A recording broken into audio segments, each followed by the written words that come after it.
ازيكم يا حبايبي عاملين إيه؟ النهارده هنعمل طريقة الحلبة المعقودة. تكلفة بسيطة جدا هقولك عليها. هتجيبي نص كيلو عسل، هتنزلي هتجيبي ب10 جنيه سوداني ب10 جنيه سمسم. وهنبدأ وبقية الحاجة من البيت، الدقيق وهنجيب ب5 جنيه بس حلبة ناعمة. هنجيب 4 معالق زيت، 4 معالق بس زيت هتحطيهم على النار. بعد ما الزيت سخن معانا شوية هنبدأ نحط السمسم،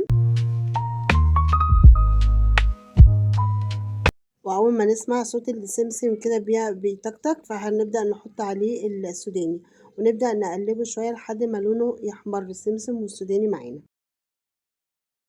بس هنحط معانا معلقة ونص دقيق هنحطهم على السمسم والسوداني ونقلبهم شوية لحد بس ما دي لونه يبقى لونه أحمر بسيط جدا كده.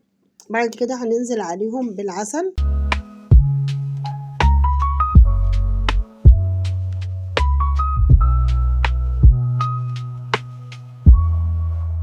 بعد كده هنسيب العسل بس يغلي بتاع دقيقة أو دقيقتين مش أكتر من كده.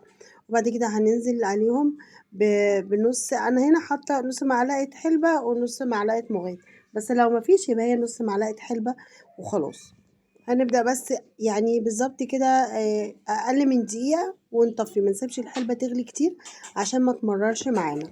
وده كده شكلها بعد ما خلصت.